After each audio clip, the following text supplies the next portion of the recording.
Shalom, muy buenas tardes a todos nuestros amigos y hermanos. Bienvenidos una vez más al ministerio Por Amor de Sion no callaré.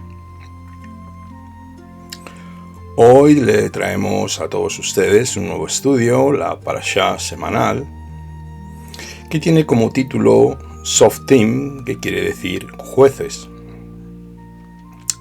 Esto está en el libro de Devarim, capítulo 16, desde el verso 18 hasta el 21:9.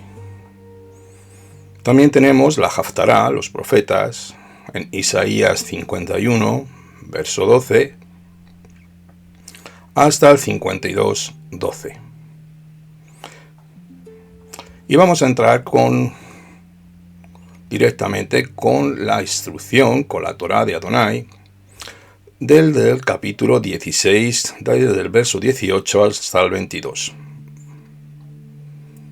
Y dice así la Escritura: En todas las ciudades que el Eterno tu Elohim te dé, para tus tribus pondrás jueces y oficiales y juzgarán al pueblo con juicio recto.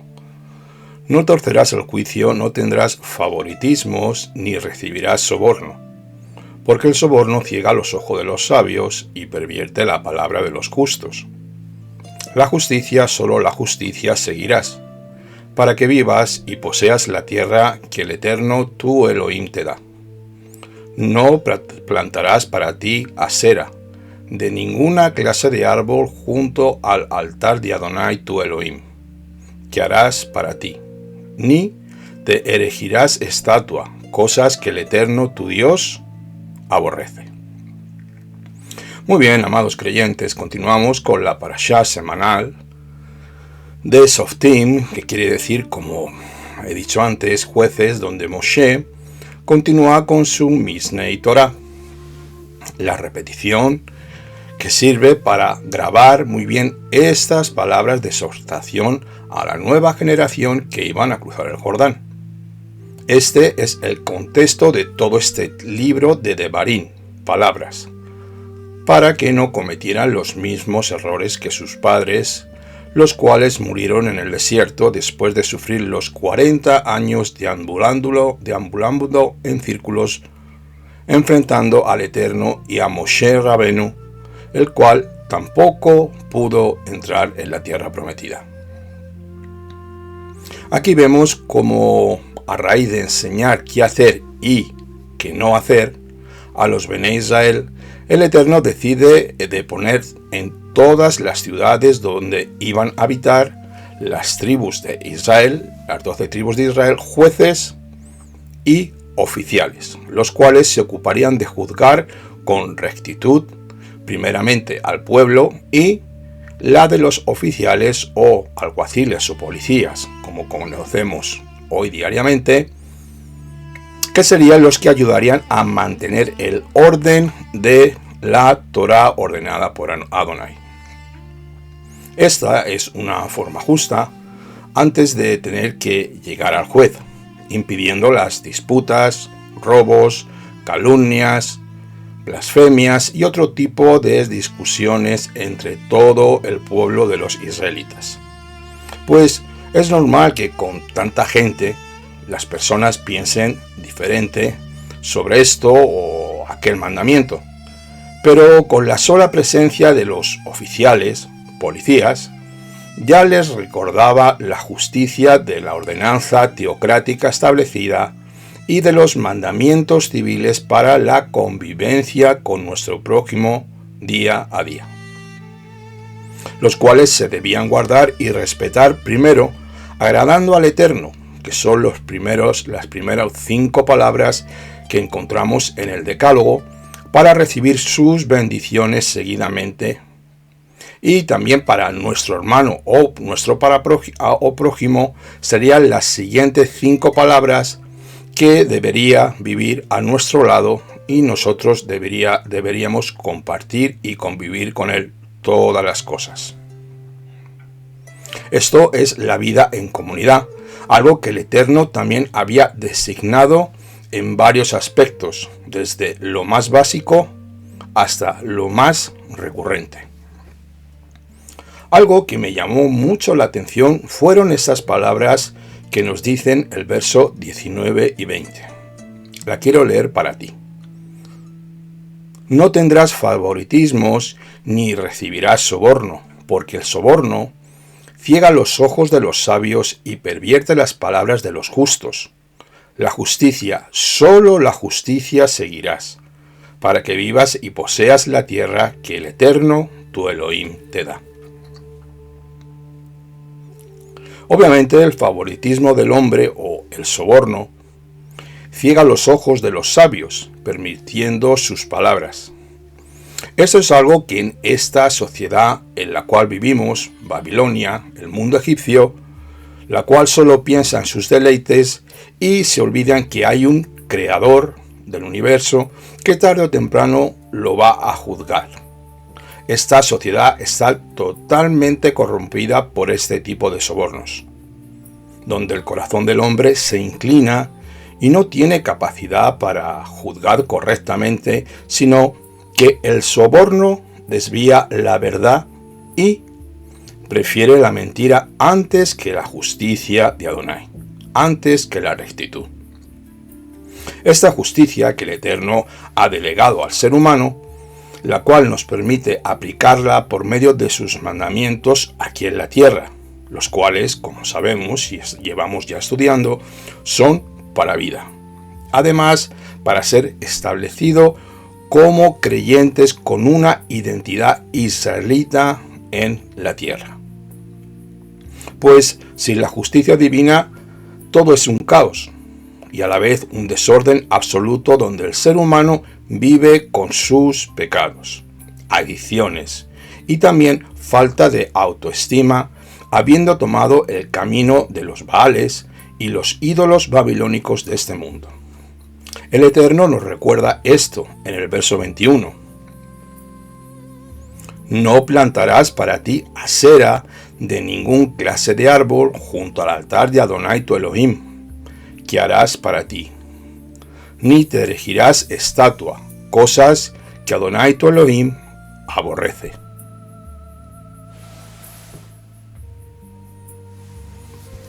Estos versos separan de una forma radical lo que es la Avodat Zará, llamamos en el hebreo idolatría. La idolatría del corazón del hombre, la cual la remarca como algo que Hashem aborrece grandemente, no poniendo junto al altar de Dios ningún árbol ni tampoco ninguna estatua, pues la corrección era muy posible en aquel momento en el pueblo israelita. Así que el tema de los jueces son por si tienen que condenar al culpable y absolver al inocente. Los oficiales son los que ejecutan las órdenes del juez. El juez no hace mucho sin un cuerpo policial, el cual le debe apoyar para que sus órdenes se cumplan correctamente.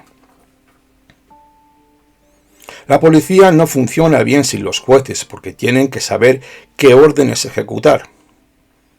Así que estos dos tipos de funcionarios, los cuales fueron ordenados por la boca de Adonai, tienen que trabajar paralelamente para que la sociedad se beneficie de ellos.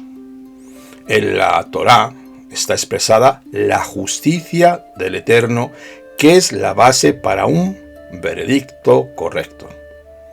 No se puede torcer la Torá ni para juzgar ni para legislar. La Torá tiene que ser la base para que el sistema judicial de cualquier país sea justo. Esto es algo sencillo de entender. La Torá tiene que ser la base para que el sistema judicial nos dé la vida. No los criterios humanistas ni lo que piensa la mayoría de la población. El reino de Dios no es una democracia, es una teocracia. El hecho de que la mayoría de un pueblo tenga cierto comportamiento no significa que sea un comportamiento justo. No es lo mismo lo común que lo normal. Un comportamiento común no es necesario y tampoco necesariamente tiene que ser normal, según las normas establecidas para el ser humano. Todos debemos entender que hay una sola justicia verdadera. Y esa justicia ha sido revelada de dos maneras. Primeramente, en la Torá de Moshe y en Yeshua HaMashiach, como está escrito en el libro de Romanos, capítulo 3, 21, así nos dice Rabbi Shaul sobre esto. Pero ahora, aparte de la Torá, la justicia de Elohim ha sido manifestada, atestiguada por la Torá y los profetas. Seguimos con el capítulo 17 y el verso 1 que nos dice así: No sacrificarás a Adonai tu Elohim buey o cordero que tenga defecto alguno o alguna imperfección, porque es cosa abominable a Adonai tu Elohim. Aquí tenemos un ejemplo donde Isaac no podría haber sido un sacrificio al Eterno porque no era perfecto del todo. Sin embargo, nuestro Adón Yeshua sí pudo ser ese sacrificio perfecto. ¿Por qué? Porque nunca hubo pecado en él. Seguimos con el verso 2 hasta el verso 5 que nos dice así: Si en algunas de las ciudades que el Eterno tu Elohim te da, se halla en medio de ti algún hombre o mujer que hace lo malo ante Elohim tu Dios, quebrantando su pacto, dando culto a dioses ajenos y postrándose ante ellos o ante el sol o la luna o el ejército de los cielos, y hace lo que yo he prohibido, y te los denuncian o te enteras, indagarás diligentemente, y si resulta cierto que se ha cometido abominación en Israel, sacarás a tus puertas a ese o a esa, al tal hombre o mujer que cometieron esa mala acción, y lapidarás con piedras a ese hombre o a esa mujer para que mueran. Amados, aquí tenemos algo muy claro. El Eterno es preciso qué se debe hacer con este tipo de personas idólatras. La Torá nos muestra que hemos de hacer con claridad, sin ningún tipo de duda o reparo, o cualquier idólatra que se le encuentre cometiendo este pecado debe ser denunciado primeramente, y por la declaración de 2 o 3 testigos el juez oirá todo esto, y si fuera realmente así, hallándosele culpable, será apedreado, lapidado, hasta que llegue a la muerte, según lo hemos leído. Rápido y directo, extirpando directamente el pecado de la raíz del pueblo de Israel. Seguimos con el verso 8 hasta el 9, Si te resulta demasiado difícil juzgar algún asunto en tus ciudades entre sangre y sangre, entre causa y causa, entre lesión y lesión, o en asuntos de pleitos, entonces te dispondrás y subirás al lugar que Adonai tu Elohim ha escogido, e irás a los sacerdotes levitas y al juez que haya en aquellos días, y consultarás y te indicarán la sentencia del juicio. Entonces actuarás según la sentencia que te hayan declarado desde aquel lugar que el Eterno haya escogido. Y cuidarás de hacer conforme a cuanto te hayan indicado. Vamos a ver qué nos dice aquí Rashi, hablando sobre el verso 8, ¿qué quiere decir esto de entre sangre y sangre? Rashi define este punto que tiene que ver con la dificultad para determinar si la sangre de una mujer es impura o pura, según Levítico 15:19. ¿Qué quiere decir también entre veredicto y veredicto? Aquí Rashi también nos sigue dando un enfoque que tiene que ver con las leyes que regulan los daños civiles y las transacciones económicas entre los individuos. Las leyes que regulan las faltas, que incurren el castigo corporal, y las leyes que regulan en casos se aplica la pena capital. También nos dice la Escritura entre afección y afección.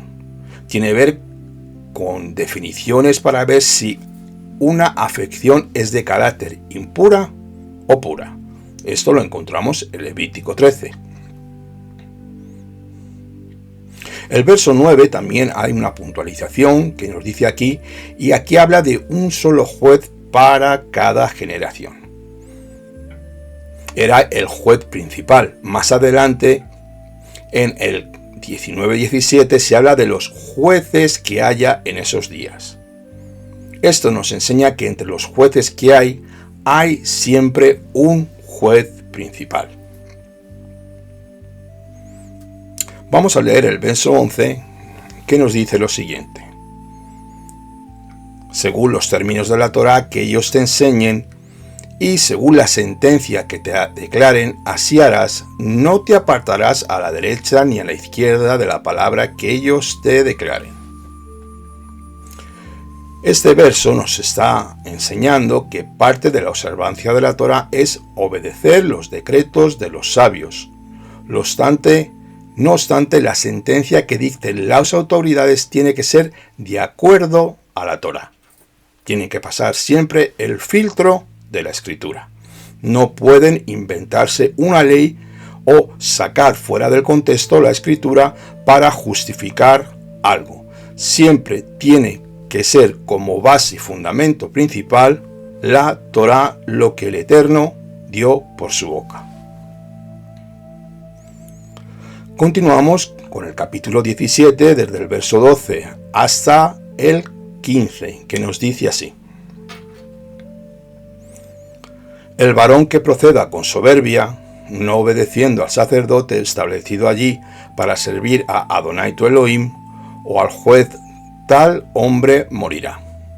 Así extirparás el mal en medio de Israel, y todos los del pueblo oirán y temerán, y no procederán más con soberbia, cuando entres en la tierra que el Eterno tu Elohim te da, y la tengas en posesión y habites en ella, y digas, quiero poner sobre mí un rey, como todas las naciones que están en mis alrededores.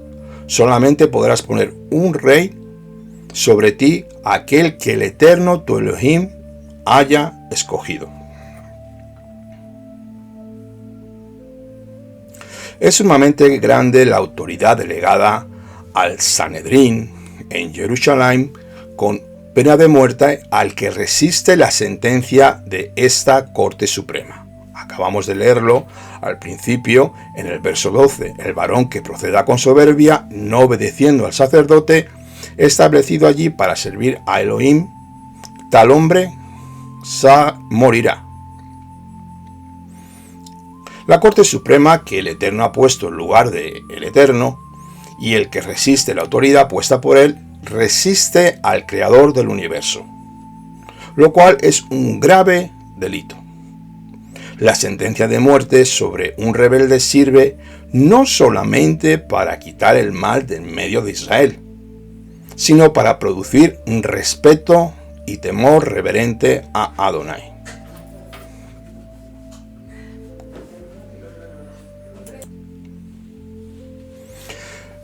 En el verso 14 dice así la Escritura: cuando entres en la tierra que el Eterno tu Dios te da, y la tengas en posesión y habites en ella, y digas, quiero poner sobre mí un rey, como todas las naciones que están en mis alrededores, solamente podrás poner aquel que el Eterno te diga.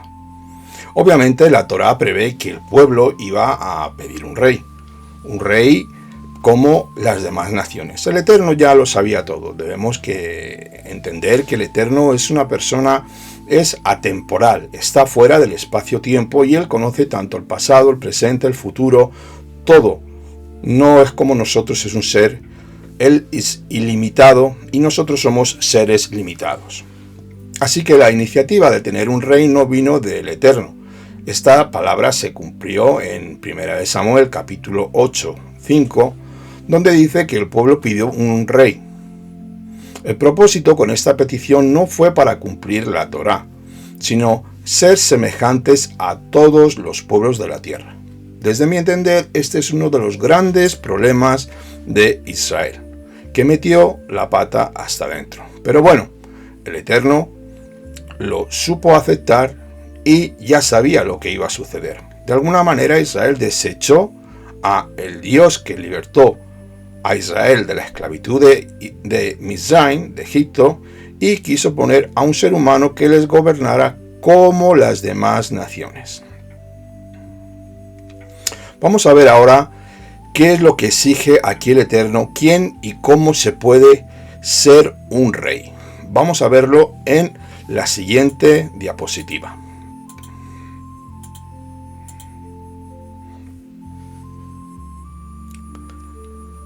¿Quién y cómo se puede ser rey en Israel? De acuerdo a la Torá, primeramente, el rey tiene que ser escogido por Adonai por medio de sus profetas. Segundo, el rey está colocado en una posición sobre Israel. Es el líder, la cabeza. El rey es puesto por el pueblo. La forma de gobierno que el Eterno establece entre los hombres es tanto teocrático como a partir de ese momento democrático. Tiene que haber una colaboración en el momento de la instalación de una autoridad entre el Eterno y el pueblo que va a ser dirigido por esa autoridad. El rey tiene que ser israelita de nacimiento, no puede ser ningún extranjero. Eso tenemos que entenderlo para que a todos nos quede claro. Continuamos con el capítulo 17, versos 16 y 17, que nos dice así: además no aumentará para sí muchos caballos, aquí está hablando de los reyes, ni hará que el pueblo vuelva a Egipto para tener muchos caballos, pues Adonai te ha dicho, jamás volveréis por ese camino, tampoco aumentará para sí muchas mujeres, no sea que el corazón del rey se desvíe, tampoco aumentará para sí grandes cantidades de plata u oro. Tenemos un ejemplo muy conocido en toda la Torá, que es el rey Salomón, que pecó en estas tres áreas. Tuvo muchos caballos e hizo que el pueblo volviera a Egipto para comprar caballos. Tenemos esto donde nos apoyamos en Primera de Reyes capítulo 4, 26. También la sabiduría judía nos dice que solo puede poseer los suficientes para sus carros. Segunda de Samuel 8, 4. Esta figura que el rey debe respetar, el rey Salomón no la respetó. Obviamente, como sabemos, Salomón tuvo muchas mujeres, las cuales desviaron su corazón de la fe verdadera, del Elohim verdadero. Esto lo tenemos en Primera de Reyes 11, versos 3 al 4. Como mucho, nos dice aquí el Talmud, que podía tener 18 mujeres, basados en el texto de Segunda de Samuel. Pero donde Hashem habla de añadir 2 veces más a lo que el rey David ya tenía, entonces tenía 7 esposas. Y tercer punto, donde Salomón pecó, tener mucho oro y mucha plata. Primeramente, lo encontramos en Primera de Reyes 10, 21, 27. También el Talmud nos dice que solo puede poseer lo suficiente para adjudicar para su corte, para pagar a sus trabajadores. Así que Salomón, por pecar en estas 3 áreas, el Eterno le levantó 3 enemigos. Si el rey Salomón hubiera hecho caso a la Torá, no hubiera caído en pecado. Todas las caídas de los hombres desde Adán hasta el último hombre han sido, son y serán la consecuencia de no haber hecho caso al Eterno y sus escritos en la Torá. Continuamos con los versos 18 y 19. Y sucederá que cuando él se siente sobre el trono de su reino, escribirá para sí 2 copias de esta Torá en un libro, en presencia de los sacerdotes levitas. Lo tendrá consigo y la leerá todos los días de su vida, para que aprenda a temer a Adonai su Elohim, observando cuidadosamente todas las palabras de esta Torá y estos estatutos. Aquí aprendemos que la Torá tenía que ser la base del reino. La base, por esto, el rey tenía que escribir un Sefer Torá con su propia mano para así leerlo todos los días. Rashi nos da un enfoque sobre esto, que la misma expresión de Mishnei Torah, la repetición de la Torá, aparece en este versículo, significa en este versículo que el rey tenía que escribir 2 rollos del Sefer Torah y tener uno en su cámara de tesoro y otro que entra y sale con él. Los reyes judíos solían tener un Sefer Torah en miniatura que colocaban sobre su brazo derecho para que los acompañara constantemente.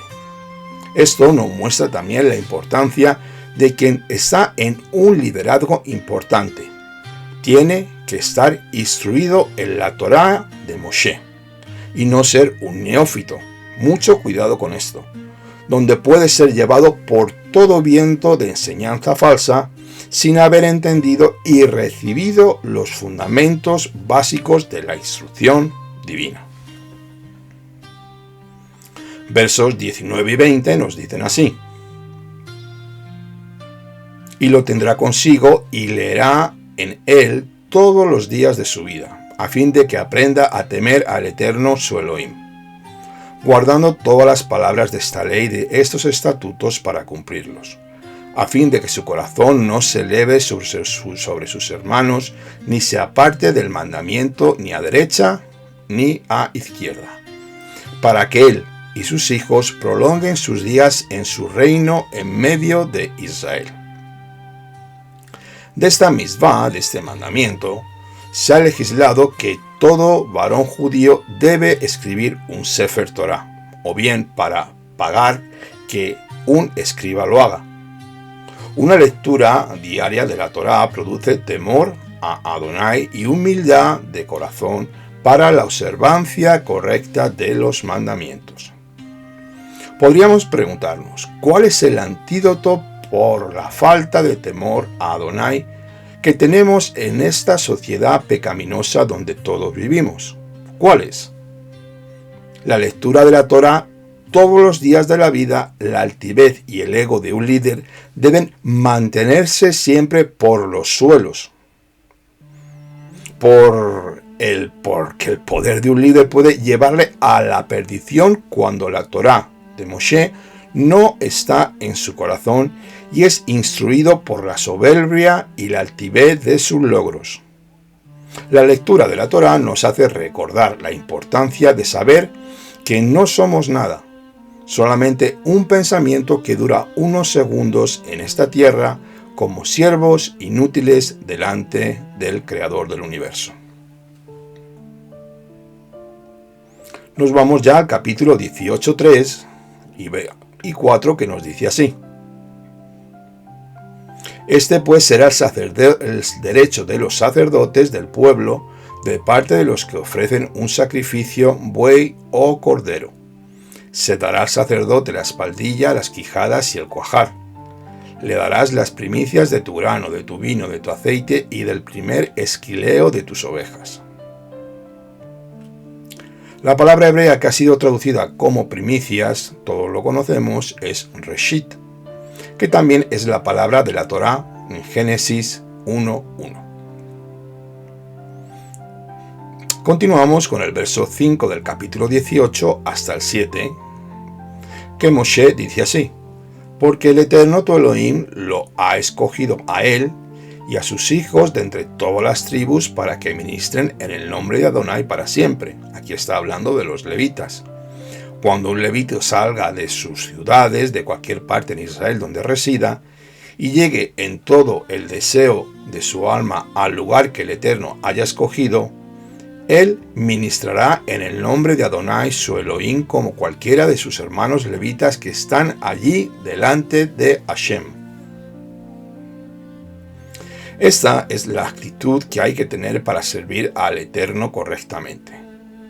El que no tiene esta actitud no puede hacerle un servicio agradable. Ese deseo es como un fuego dentro del alma del siervo del Eterno. El fuego en los sacrificios produce un olor fragante delante de Adonai.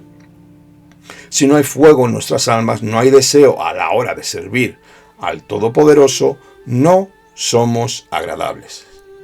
Servir en el nombre significa tener autorización para hacerlo.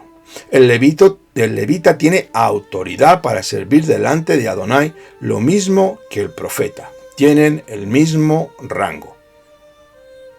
Continuamos con los versos 10 y 11, que nos dice así, del capítulo 18.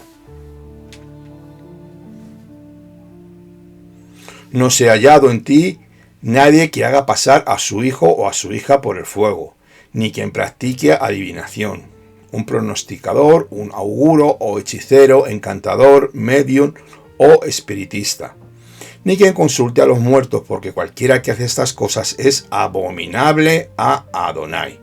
Y por causa de las abominaciones, Elohim, tú, Dios, los expulsa delante de ti.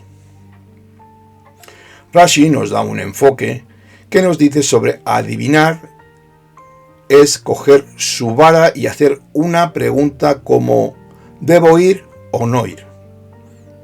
También el profeta Oseas, en el capítulo 4, verso 12, nos dice que según los sabios, un pronosticador se refiere a uno que hace trucos de magia. El texto hebreo dice que toma los ojos, que tiene el mismo significado que toma el pelo. Es decir, uno que engaña, un engañador con trucos y artes mágicas.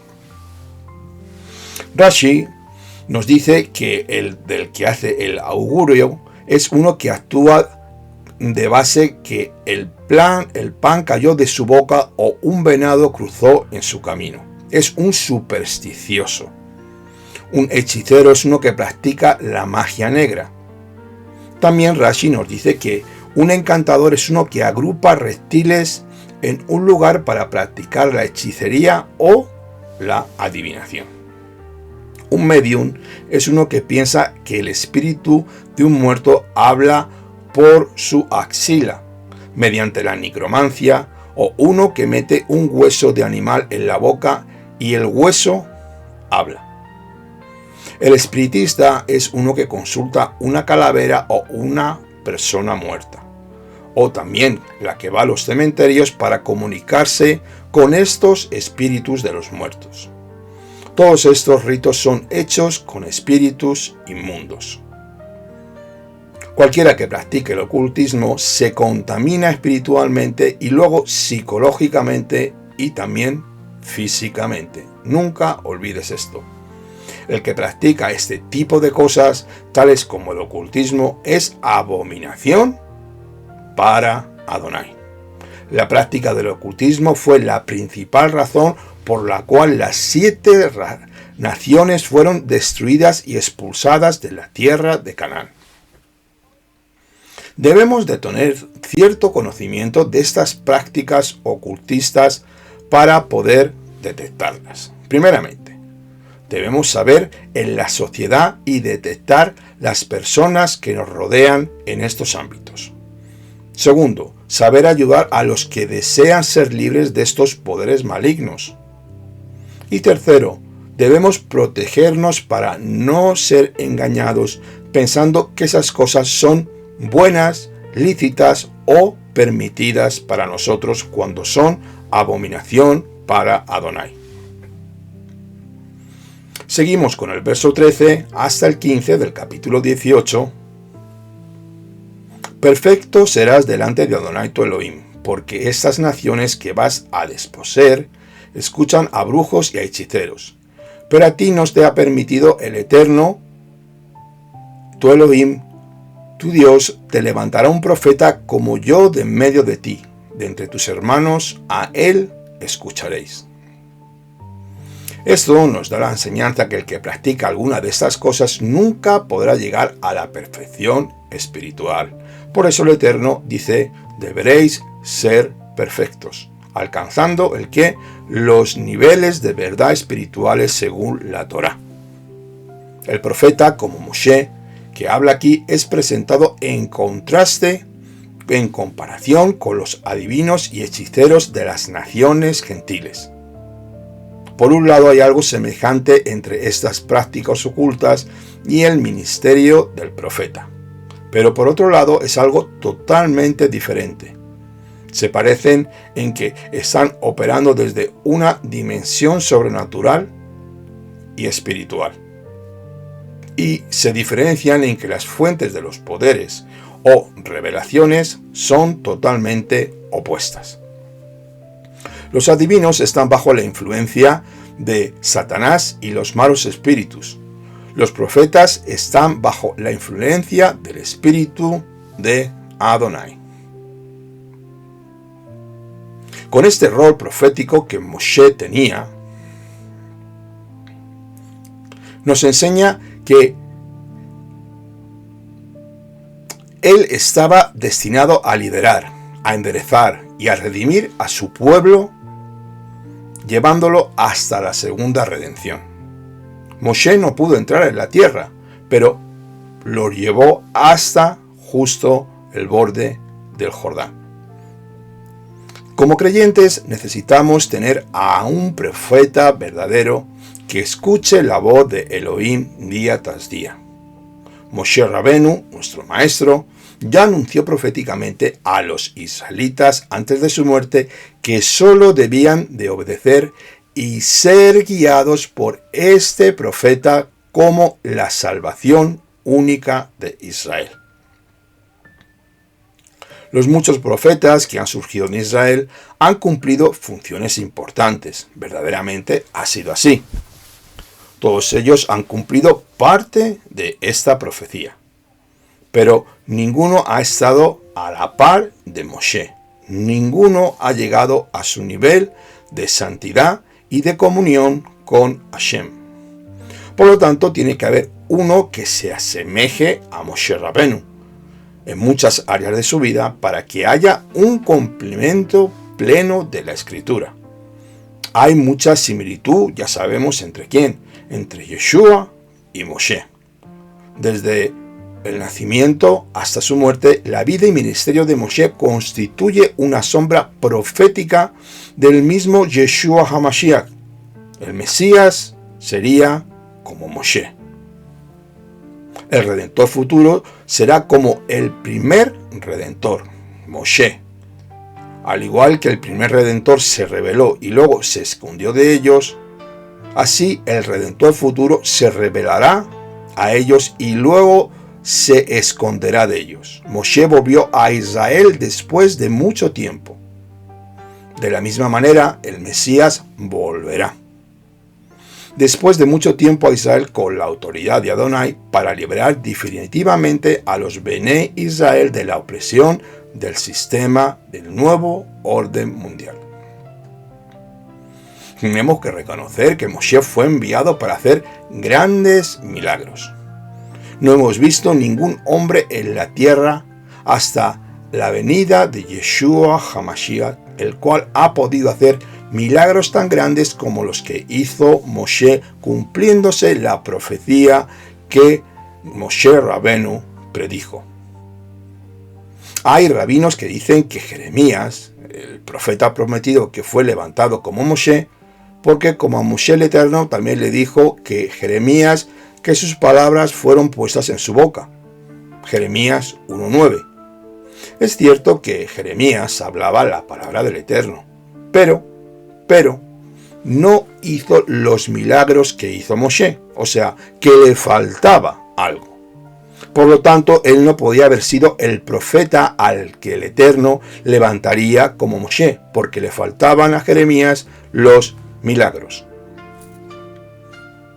No cabe duda de que los milagros hechos por Yeshua HaMashiach están documentados en el Brit Hadashah, en los 4 evangelios, y estos nos constituyen una evidencia de que él es el fiel cumplimiento de la promesa del profeta que había de venir como Moshe.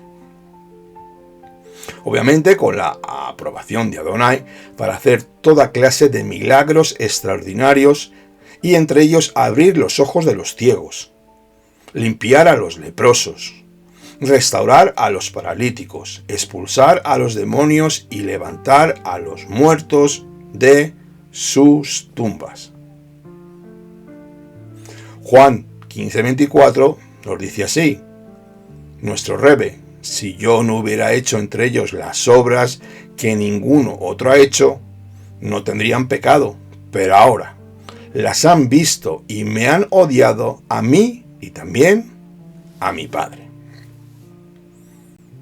Como Moshe fue enviado a hacer milagros extraordinarios para enfrentar al maligno y liberar al pueblo, así nuestro Adón Yeshua vino con todo el poder del cielo para destruir las obras de Satanás y liberar a los Bené Israel, y obviamente al mundo entero, de las consecuencias de la subyugación del pecado. Moshe habló las palabras de Adonai, Éxodo 4:12. Mira lo que dice aquí: yo estaré con tu boca y te enseñaré lo que has de hablar. Moshe fue el profeta número 1 de Israel, y no ha habido ni habrá ningún profeta más como él. No hay ninguno que haya escrito tantas palabras de Adonai como él. Mediante este ministerio nos ha llegado la revelación de la bendita Torá de una forma gloriosa y maravillosa. Así que, por medio de su vida, nuestro Adón Yeshua nos dio la máxima revelación de la Torá de Elohim, tal como está escrito en Matillahu 5, 17 y 18. Escucha lo que dice Yeshua. No penséis que he venido para abolir la Torá o los profetas. No he venido para abolir, sino para cumplir. Porque en verdad os digo que hasta que pasen el cielo y la tierra, no se perderá ni la letra más pequeña, ni una tilde de la Torá, que toda se debe cumplir. Así como Moshe vino como profeta para darnos la Torá, así vino el Ben Elohim como el profeta prometido para hablarnos definitivamente lo que había en el corazón de Abba cuando la Torá fue dada, según nos dice Hebreos 1, del 1 al 2. Lo leo para ti. Dios, habiendo hablado hace mucho tiempo, en muchas ocasiones y de muchas maneras a los padres por los profetas, en esos últimos días nos ha hablado por su Hijo, a quien constituyó heredero de todas las cosas, por medio de quien hizo también el universo. Podemos encontrar muchas áreas en la vida de Moshe que podríamos sacar como sombras, como paralelismos del Mesías, pero vamos a parar aquí recordando las palabras de Yeshua en Yohanan 5:39, donde dice: examináis las Escrituras, porque vosotros pensáis que en ellas tendréis vida eterna, y ellas son las que os dan testimonio de mí. Verso 46. porque si creyereis en Moshe, me creeréis a mí, porque de mí escribió él. Precioso. Aún así el pueblo no lo recibió, no entendió porque tenían su corazón engrosado y tenían puesto un velo hasta el día de hoy. Continuamos con el verso 20 del capítulo 18 que nos dice así.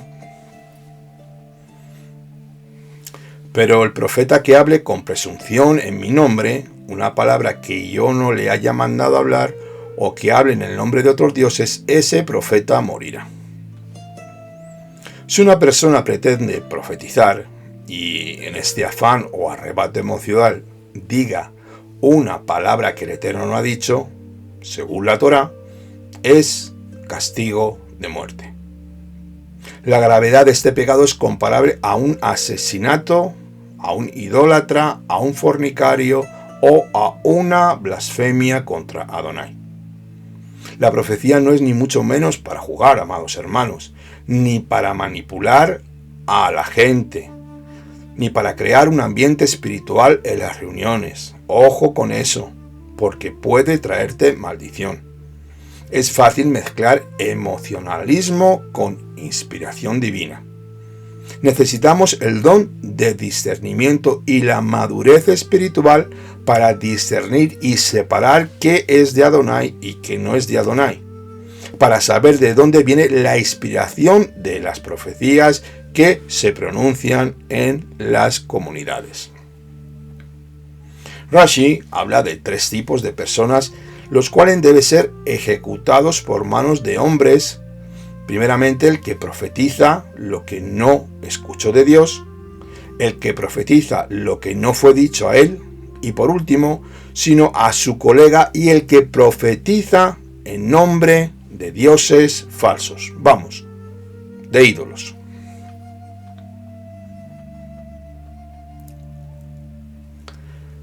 Versos 21 y 22, y dice así: y si dices en tu corazón, ¿cómo conoceremos la palabra de Adonai que no ha hablado? Cuando un profeta hable en el nombre de Adonai, si la cosa no acontece ni se cumple, esa es palabra que Adonai no ha hablado. Con arrogancia la ha hablado el profeta, no tendrás temor de él. La Torá advierte que si las palabras proféticas no se cumplen, pues obviamente son falsas. Esto es válido solo para palabras que hablen del futuro o pretenden revelar secretos. El tiempo mostrará si estas palabras fueran falsas o verdaderas. Jeremías 28 nos dice así: las falsas profecías, por muy bonitas que sean, producen que el pueblo confíe en la mentira y se rebele contra el plan de Adonai. Son, por desgracia, contaminadas por un espíritu de mentira, el espíritu de estupor. Vamos al capítulo 19, versos 8 y 9. Y si Hashem, tu Elohim, ensancha tu territorio, entonces te añadirás 3 ciudades más, además de estas 3. Rashi nos desvela esto y nos enseña que aquí se refiere a los territorios del Queneo, del Quineceo y del Cadmoneo, Génesis 15-19, que luego fueron Amón, Edom y Moab. Por lo tanto, cuando esta palabra se cumpla, habrá en total 9 ciudades de refugio. Vamos con el verso 14. No moverás los linderos de tu prójimo, fijados por los antepasados, en la herencia que recibirás en la tierra que Adonai tu Elohim te dé en posesión. Esto se refiere a los linderos que fueron puestos en la tierra de Israel durante su reparto entre las 12 tribus y sus familias. Después de la conquista, todavía hoy en día se pueden ver esos linderos en las montañas de Yehudá, a las afueras de Jerusalén. Esas piedras que forman fronteras entre las herencias repartidas por Yehoshua, por Josué, han estado allí más de 3000 años como referencia veraz. Versos 18 y 20 y nos dicen así: Los jueces investigarán minuciosamente y si el testigo es un testigo falso y ha acusado a su hermano falsamente, entonces le haréis a él lo que él intentaba hacer a su hermano. Así quitarás el mal de en medio de ti. Los demás oirán y temerán y nunca más volverán a hacer una maldad semejante en medio de ti. Aquí nos está mostrando la gravedad del falso testimonio y de la mentira. La intención de la persona que testifica falsamente, adrede, es vista en el cielo como un crimen y tiene que ser juzgada para que el pueblo tema y no vuelvan a hacer una maldad semejante. Nos vamos ya con el capítulo 20, verso 2. Y sucederá que cuando os acerquéis a la batalla, el sacerdote se llegará y hablará al pueblo. Tenemos que entender, amados creyentes, que las guerras en Israel son todas de carácter espiritual. Si hay falta de confianza en Adonai, entre los soldados del ejército no podrán hacer frente a sus enemigos. Por eso el sacerdote tiene un papel muy importante para animar y edificar la fe de nuestros Hayalim, nuestros soldados. Lo vemos hoy, la guerra que está sufriendo Israel, y podéis y tenéis muchos vídeos en las redes sociales, por ejemplo YouTube, donde los soldados están en las tanquetas, están en los tanques, están en los camiones, y antes de bajarse de cualquiera de los vehículos, hacen tefilá al Eterno y bendicen al Eterno y claman por su misericordia para que les proteja. Y siempre, siempre, siempre la protección del Eterno va con ellos. Cuando tú elevas una oración, el Eterno te protegerá. Continuamos con el verso 5.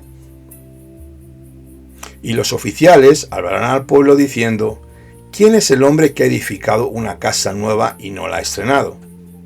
Que salga y se regrese a su casa, no sea que muera en la batalla y otro la estrene. Aquí los oficiales, los alguaciles, los policías, como diríamos hoy, tienen la función de tratar casos de carácter social. Las tres cosas mencionadas, una casa, una viña y una esposa, representan los momentos más felices de la vida natural de un hombre. Para que un soldado israelita no pierda la oportunidad de disfrutar de estos momentos, no podrá hacer el servicio militar mientras está involucrado en uno de ellos. Estas tres cosas aparecen aquí en el orden natural. Primero, el hombre debe tener casa y trabajo, y luego ya es apto para casarse. Cuando el hombre fue creado, Adonai le dio primero una casa, el huerto, seguidamente, y luego un trabajo, la jardinería, y después, ya que todo estaba cultivado, le dio a su mujer. Si vienen maldiciones sobre una persona, primero es tocada la relación con la mujer, luego la casa y finalmente la vida laboral. Esto lo podemos encontrar en Deuteronomio 28:30. Seguimos con el verso 18.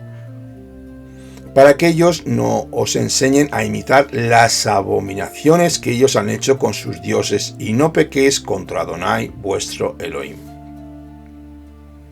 Esta es razón por lo que había de destruir las 7 naciones de la tierra.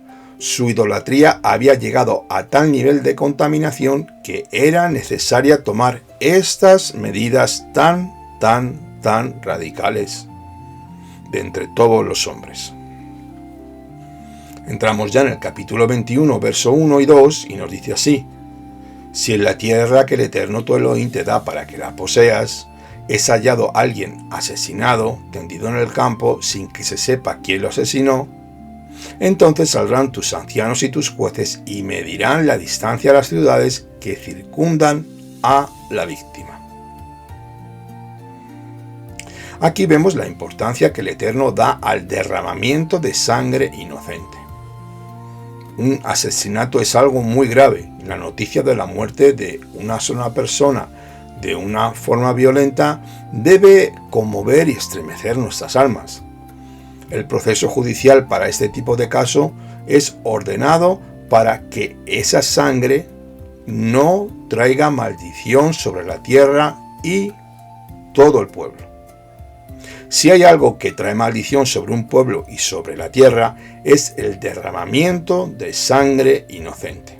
Así lo ve Adonai. Adonai lo ve de que esto es algo muy grave y por lo tanto también lo debe ser para todos nosotros.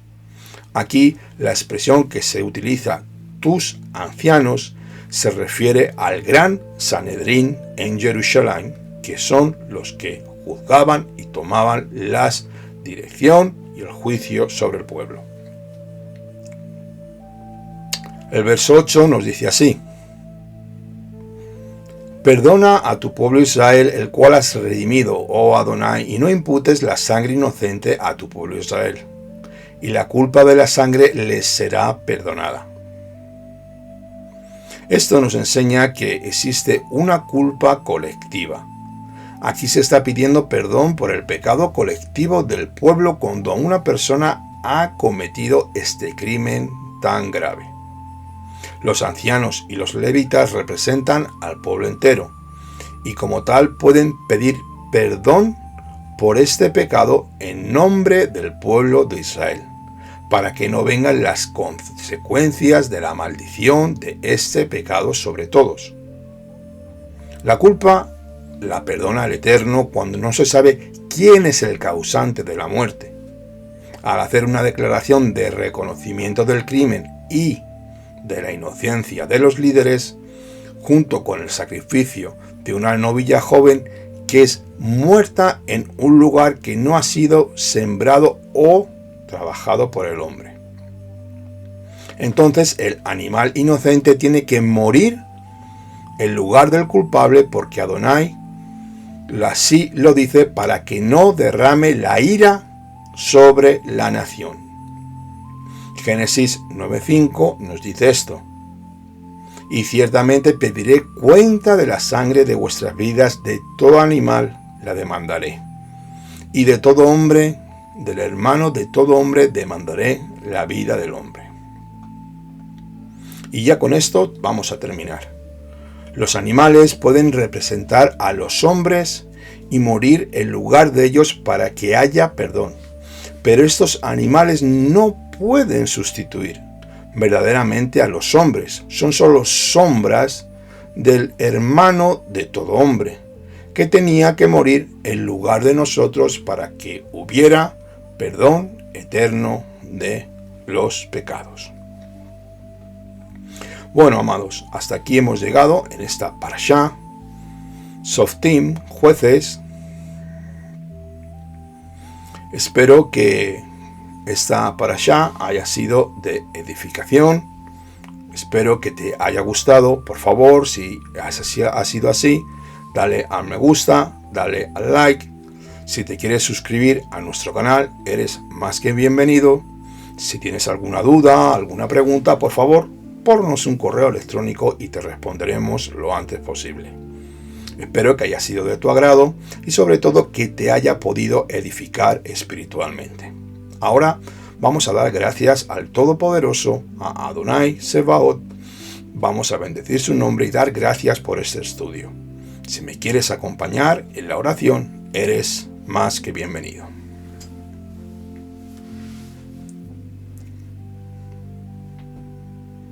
Bendito eres tú, Señor, Dios Todopoderoso, Creador del universo, Dios de Abraham, de Isaac y de Jacob. Te damos gracias, Señor, por este día, por tu amor y por tu misericordia, porque tú eres santo, santo, santo, que habitas en los lugares celestiales.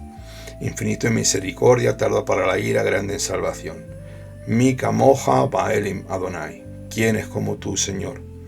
Que te entregaste, que te diste por nosotros, como el cordero y el león, que te has dado, Señor, en sacrificio vivo para reconciliar al hombre con Dios. Yeshua HaMashiach. Que nadie te obligó, que diste tu vida por nosotros, abriendo ese camino hacia los lugares celestiales, pudiendo entrar a los lugares de salvación para ser investidos con esa corona de gloria. para recibir la salvación y el reposo final que todo creyente deseamos. Abacadosh, gracias por poner tu espíritu dentro de mí, tus palabras en mis labios, Señor. Nada más, solamente soy un siervo inútil, Señor, que estoy aquí durante unos segundos y mañana, como aquel que dice, partiré.